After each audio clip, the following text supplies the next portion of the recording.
Seja bem-vindo ao podcast MG Familiar. Um podcast sobre temas pertinentes que nos fazem refletir e frequentemente com implicações para a prática clínica. E damos as boas-vindas ao nosso anfitrião, professor Carlos Martins.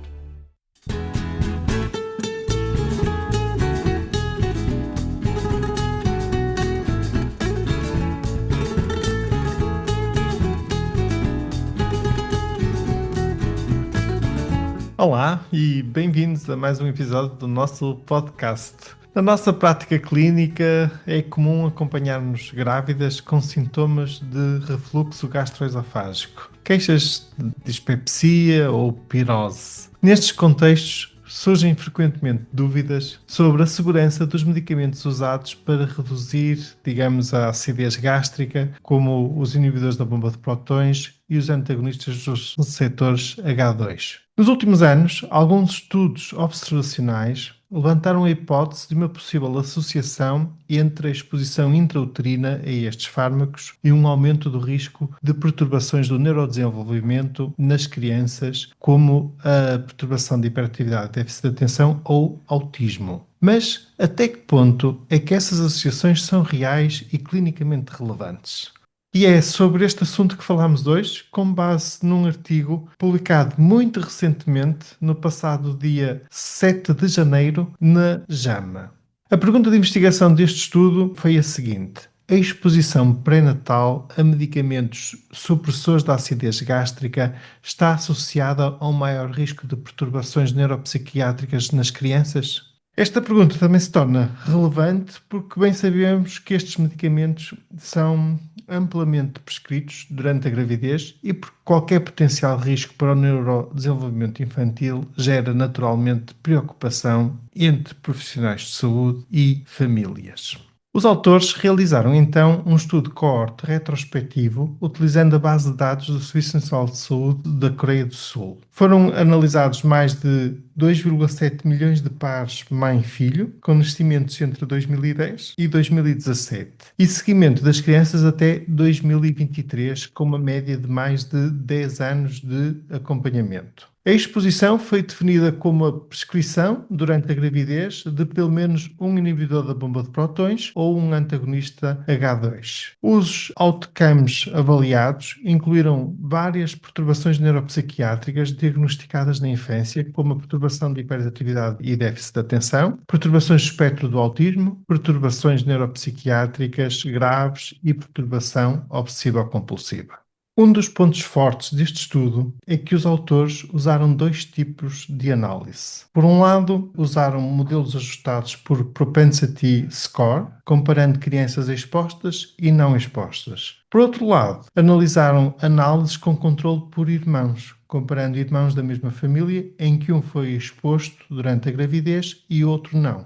Não sei se recordam daquilo que falámos no nosso episódio 258, aquele episódio sobre a exposição durante a gravidez ao paracetamol e a eventual relação com autismo. Estes autores seguiram uma metodologia similar ao estudo que nós mencionámos nesse episódio. E este é, sem dúvida, um dos pontos fortes deste estudo. Vamos então ao essencial dos resultados. No modelo de análise, mais tradicional, sem o tal controle por irmãos, a exposição pré-natal a medicamentos supressadores da acidez gástrica esteve associada a um aumento modesto do risco de vários diagnósticos neuropsiquiátricos. Por exemplo, o risco relativo ajustado foi de cerca de 1,14 para a PHDA, perturbação de hiperatividade e déficit de atenção, 1,07 para autismo e valores semelhantes para os restantes outcomes. Importa sublinhar que estes aumentos são pequenos em termos absolutos. No entanto, quando os autores aplicaram a análise com controle por irmãos, estes resultados, estes efeitos e estas associações desapareceram completamente. Nas análises entre irmãos, não se observou qualquer aumento de risco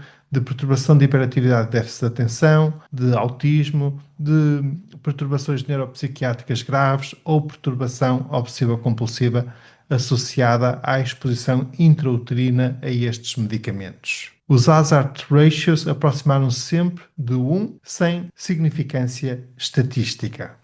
Este estudo sugere então que as associações observadas em análises convencionais podem ser explicadas por fatores de confundimento familiares partilhados, como genética, ambiente familiar, estilo parental ou até a própria condição clínica materna que levou à prescrição do medicamento. Ou seja, não parece ser o medicamento em si o responsável por um eventual aumento do risco, mas sim fatores subjacentes que não são totalmente captados nos modelos estatísticos tradicionais. De um ponto de vista clínico, esta é uma mensagem tranquilizadora. No fundo, temos aqui boas notícias. Quando indicados e quando necessário, os inibidores da bomba de prótons e os antagonistas H2, de acordo com este estudo, não aumentam o risco de perturbações neuropsiquiátricas nas crianças. Este estudo é mesmo de uma dimensão impressionante, digamos, a base de dados é notável, mas apesar de tudo continua a ser um estudo observacional e essa, de certa forma, é aqui uma das limitações deste estudo. Temos que ter presente que é um estudo que se baseia em dados administrativos e diagnósticos codificados, o que pode levar sempre a alguma imprecisão. Não é possível também neste estudo avaliar a adesão real à medicação, a dose exata de fármaco que as grávidas ingeriram ou a duração detalhada da exposição. Também temos que ter em consideração que estes resultados refletem uma população específica, embora seja plausível que sejam generalizáveis a outras populações. De um ponto de vista de implicações para a nossa prática clínica, no nosso dia-a-dia, podemos dizer que para o médico de família este estudo reforça a importância de uma prescrição criteriosa, baseada na indicação clínica, mas também nos ajuda a reduzir receios, por vezes excessivos, quando estes fármacos são necessários durante a gravidez e podem realmente trazer conforto às nossas grávidas. Por outro lado, este estudo também é um bom exemplo como as metodologias de investigação vão evoluindo e realmente estudos com controle por irmãos podem ajudar a clarificar certas associações que à primeira vista parecem preocupantes e que no passado geraram ansiedade e até receio, mas que afinal não se traduzem numa relação causal. Em resumo, caros colegas, a evidência mais robusta disponível até ao momento sugere que a utilização de medicamentos supressores da acidez gástrica durante a gravidez não se associa a um aumento do risco de perturbações neuropsiquiátricas nas crianças. E isto é uma boa notícia, é uma mensagem de tranquilização para os médicos, para as grávidas e para as famílias, sem esquecer sempre a importância da decisão individual, da decisão médica partilhada no nosso dia-a-dia com os nossos pacientes. Caros colegas, espero que este episódio vos seja útil. Se gostaram, partilhem com os vossos colegas e amigos e muito obrigado por nos ouvirem. Fiquem bem, continuem bem, até ao próximo episódio.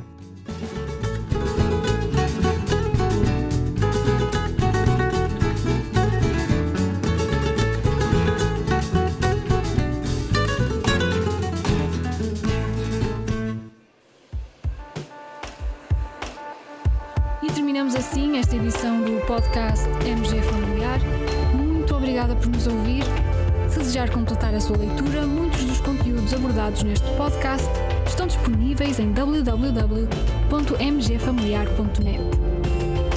Até ao próximo episódio.